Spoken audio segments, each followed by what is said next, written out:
This recipe is one of my favorite cuts of meat, so it's beautiful beef cheek. Very, very simple, cheap cut of meat that's going to be braised, then glazed, and I'm going to serve it very, very simply with perfect mashed potato. First thing we do is we season the meat very, very lightly, so a little bit of salt. Into a smoking hot pan, we've added a little bit of oil, and it's key that we wait for that smoke so we get a very, very high heat. And the cheeks just go in. I always start nearest me, let it fall away so we don't drip any oil over ourselves. Now we're going to go one pot wonder on it, so we're going to start building the flavour and get loads of colours in this pan. We're going to add a carrot. What we do is we get as much exposed part of the carrot onto the base of the pan. Next thing we're going to add is an onion, leave the skin, everything on. What that skin will do is it'll give a lovely, deep, rich colour to the final sauce. Again, the more exposed part of these vegetables we can get on the pan, the more colour we get and the better the flavour. A couple of dice of butter. As the butter breaks down, melts and starts to increase in heat, it will turn brown, or what they call burn noisette, which is key to the flavour of the final braise. The butter has started to go that lovely nutty brown. At this point I'm going to turn over my cheeks, which now have a lovely colour throughout. Cheeks are nice and brown all over. At this point we're ready to turn the veg. So you can see here, this lovely brown caramelised colour on the onion, and here that roast part of the veg, that's what we're looking for. That's key to the final flavour of our braise.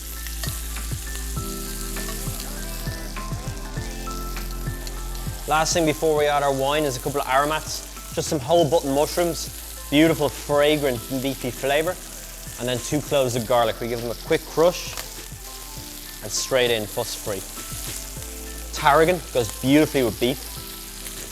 And we're going to start the liquid process by adding our red wine. So you can see there, lovely heat, and it's that red wine reducing is going to give us that beautiful base, deep, rich, meaty flavour in our final sauce. Red wine's in there, it's reduced. All we're going to do now is add beef stock until it's completely covered our beef cheeks. It's come up to the boil. That's the cue to get the lid on. So that goes in the oven at 150 degrees. We're going to leave it there for about 2 hours. Next up's our mashed potato. So done in a very, very classic way where we bake it at the start. So the recipe is very, very simple. We get a tray. Into this we add a good handful of molten or rock salt, just like so. Rooster potatoes are perfect. That size is as large as they can be, the better. What we do is we just prick them with a little knife so that they don't explode when they're in the oven. The salt, as it cooks, is going to draw out all that moisture, leaving us a really, really dry mashed pulp at the end. So I'm going to add a touch more salt just on top of the potatoes. They're going to go into the oven at 200 degrees for 45 to 50 minutes. So they'll be crispy skinned on the outside. Stick a knife through them. Once they're soft the whole way through, they're perfect and ready to go.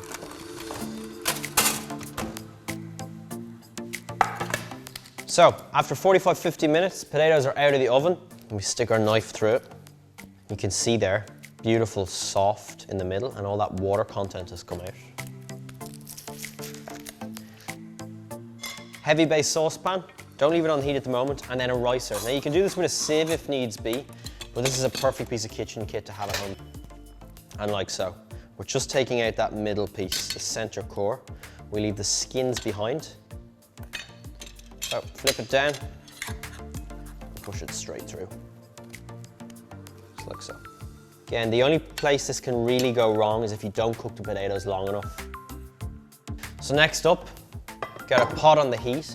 We're going to add our milk and cream, so equal quantities of milk and cream go in. And what's very, very important here is that it's slightly warm. We stick that on the heat, and we want to bring it up to temperature. So a touch of salt goes in there. That's going to season it as it heats, and it'll mean we won't have to add too much raw salt at the end. And this is where the fun part is, where you get a little bit of a workout.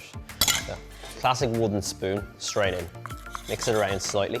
And then all we're going to do is we're going to start adding our milk and cream in stages. Now we're not going to add all this. We keep it mixing the whole way through. So as the milk and cream starts to emulsify together, we add a touch more. Again, use a wooden spoon. If we use metal in there, it's going to scrape and it's going to give us that metallic flavour we don't want. So our base is ready to go.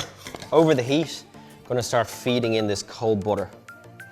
Don't add too much all at once. And what will happen is The butter in there is gonna start to slowly cool down the mix and bring it together.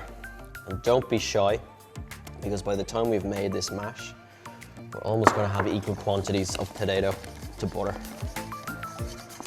After all that sweating, take it off the heat, leave it to cool down a bit. We're gonna finish our beef cheeks, and when we're ready to go with that, we just heat this up in a small batch, ready to go. We've been in here now for 2 hours, 15 minutes, and so they've cooked very, very slowly. All that flavor is enriched into them, and they're perfectly soft. So take these out. We're just gonna leave them on the board here for a couple of minutes until we work on our sauce. Next up, we take this liquid. So this is where all the flavor has developed. All we do, very, very carefully get all that liquid, pass it off, and any of those onion, all those aromats and veg, we strain off. Just leave it to the side. We're not going to use that. It's done its job. Basically what we're going to do is we're going to reduce it from what is here. All this liquid will evaporate and all the flavor will intensify. So it's taken about half an hour. It's reduced right down. The color has got richer. There's a lovely glaze and shine to it. So at this point, we just add our beef cheeks back in, straight back into the pan. To help it along, add a little bit more of our friend, the butter. And what that will do is it'll thicken it up and it'll give that lovely shine at the end. And just work it. All we do is as it's reducing, we glaze it on top. So this will just take about 3 or 4 minutes on that full heat, full blast, letting the sauce reduce, become sticky and glaze our beef cheeks. So that's been off the heat there for about a minute. And then very, very carefully, I'm gonna just decant it onto this board. Some salt. This is just some crispy onion. So it's been cooked very, very slowly. Our horseradish, so just freshly grated on top using a microplane. A little bit of greenery, just using our chives.